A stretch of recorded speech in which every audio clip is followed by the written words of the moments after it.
Hey, my beautiful followers. How is everyone doing today? I just got out of yoga class, took a shower, and now am in someone else's car. I have to go run some errands, and so go pick some people up.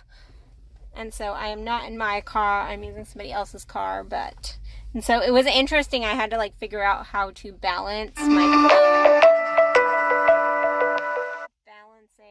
phone not in my car. But anyway, that's besides the point. That is besides the point. So it's a gorgeous day and I'm pumped. I'm pumped for this week. It's going to be an amazing week just because it is. It's our lives and we get to choose if we make our weeks amazing or not. Last night, some of you may have seen, I posted that I was just sitting on my couch and having such amazing gratitude that came over me. I was sitting on my couch, and many of you have been following me know that I just got a new house that I've only been in for a month and a week or two. So not very long. And so I'm finally feeling settled and I have all this gratitude just wash over me. The sun was going down. I had a nice book that I was reading and I was learning and I was really expanding my mind. It was definitely one of those books that I was wow, my mind was really thinking and I was enjoying it at the same time. It wasn't just educational. And it's where this topic came from today. And it's a book on Kabbalah. Hold on. I need a sip of water. Sorry, that's what you guys get to deal with after yoga. But it was a Kabbalah book. And in this book, there is one chapter talking about criticism. And giving criticism and also receiving criticism. And oftentimes we think of criticism as negative. We think about it as a negative. And yes, there is constructive criticism that we like to brush up and go, oh, it's good, criticism's good. But in truth, many of us, our egos go, oh, I just got criticized. Or with our partners, especially our intimate partners, but really just with our partners in life, friends, family, children, we like to give criticism to. We're really quick a lot of times to give criticism. And this whole chapter was talking about criticism and kind of the process of giving criticism and receiving criticism. And a lot of us, I think our society has turned into a don't care what other people think society in an effort to very much not live for other people, not be a perfectionist, not get in line with everybody else's goals, which is a beautiful thing. We want to live for ourselves. We want to live for our soul. We want to live for us and not just for other people. We don't want to be perfectionists because that never gets us to our soul goals. We never get to our soul goals through always listening to other people and kind of going along their path. We each of us have our beautiful own path to follow. However, in this society of don't care what other people think, we've also shut down the beautiful gift of receiving criticism and the beautiful gift of giving true, wholehearted, let me say that again, wholehearted criticism. So, and let's kind of tackle giving criticism first. So, when you're going to give somebody a criticism, before you verbalize that, before you even really get caught up in it, I want you to stop and be like, whoa, sister, whoa, brother. What am I trying to accomplish with this? Is this my ego? And most likely, there is a piece of your ego in it. So own that. Own where your ego is in the criticism. Because anything that is bothering you about somebody else is a mirror to self. So I want you to then go, okay, but if you're still feeling I need to share this, I need to give this piece of sharing of this other person, I want you to think, will this grow this person? Will it truly grow this person? Or is this to tear them down? Is this going to add to their life? Or is this going to detract from their life? Is this going to pull them away from their self-esteem, away from their soul? Or is this going to pull them towards their soul?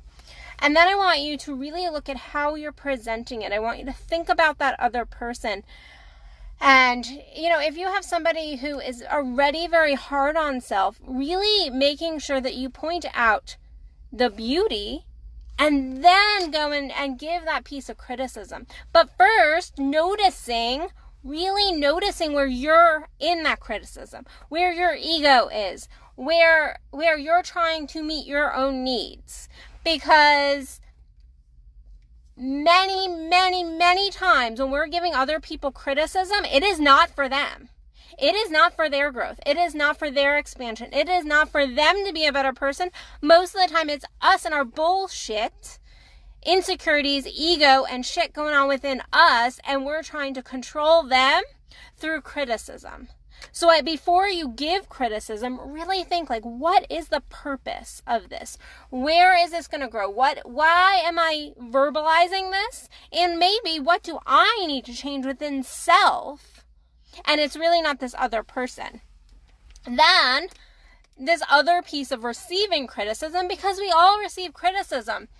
And I do want you to think about who you're receiving the criticism from. If you are just out on the street on a day-to-day basis and you just start getting negative criticism from people, think, did you really do that? Does it feel aligned to you? But this criticism that I'm talking about is more towards those that you love, are in connection with you. We like to get into fights and we get criticism, and then people will go, oh, I didn't mean it. And so we wash that away. But in truth, every criticism, there is actually truth in it. There is a grain of truth, whether that be just that other person's truth, your truth, somewhere in the middle truth. There is always something to be learned and something to grow from, and a grain of truth in it. Even if it hurts, even if it's difficult to hear, there is usually a grain of truth in it. And we like to just wipe it away and go, oh, it was just a fight. She or he said something that they didn't mean. But that is usually a backpedaling. Usually there is some grain of truth, and so it is really thinking, where is that grain of truth in the criticism? Where can I grow in it? And here's where we struggle. Water break. Here's where we struggle. Hold on. We usually will, if we're going to take the criticism, usually we either dive into it and we end up going into victim mode. Oh, I'm such a horrible person. I did this. They told me this. And we end up going into this victim place of it is our ego, but it is the introverted ego. It's not that external ego that we like to think about. It's the introverted victim ego.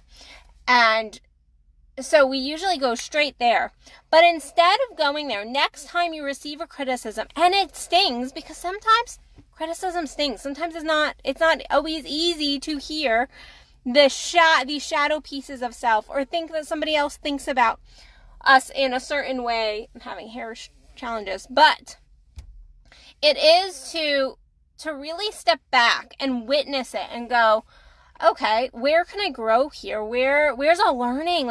Get excited about I have something new to learn. I've been doing this this personal growth training thing for the last few months, and I've noticed a lot of self-criticism in that. I've been doing a lot of journaling and really deep diving, and so I've had some stuff kind of come up to the surface, and I would call them self-criticism, things that I'm noticing, some witnessing.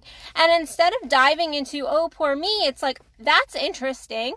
Now I want to change that because I want to be a better person. I want to grow. I want to expand. And I'm going to encourage you to do the same thing, to really look at the next time you receive criticism. You might have to take a break. You're not going to necessarily do this right off the bat, but take a pause and go. And then once you have kind of worked with your ego and not gotten super reactive, I want you to stop and think okay, what can I learn from this? Where is the learning?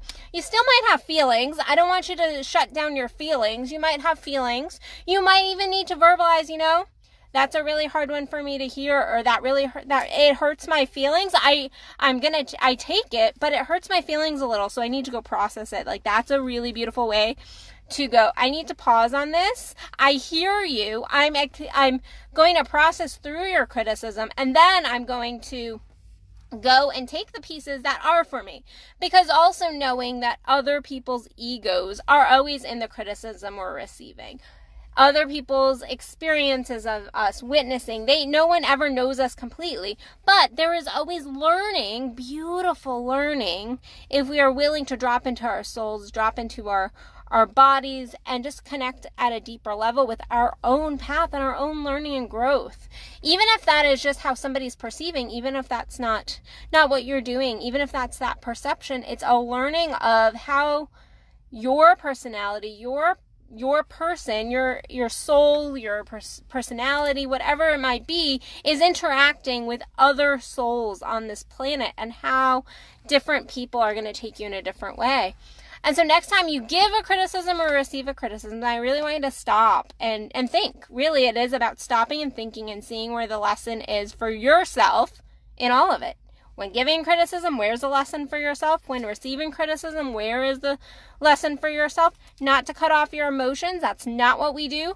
But to just notice them. Notice it and witness it. So, okay, guys, I am going to go pick some people up from the airport and get some shit done today, and I hope you do the same. If you want, I still have some spots open for my one-on-one coaching this winter, so if you want to do that, I do phone coaching, video coaching. I have packages for pretty much everyone. I do only have a few more spots left, so you want to jump on that. You can do a consult with me at AddisonBell.net. You can fill out my application and get on that. If you're in the DFW area, I have a ton of things going on this December. I have the Austin Tantra Festival down in Austin that I'll be presenting at, so you can jump on my website and see that and get the discount code for me. You can also do Female Orgasm Camp, because that is coming up. I am the female model, but it is my favorite workshop of the entire year. We do it twice a year, and it is my favorite workshop because there is so much learning, so much growth, so much beauty that comes from the workshop. It really, truly is a beautiful energy in the room every year.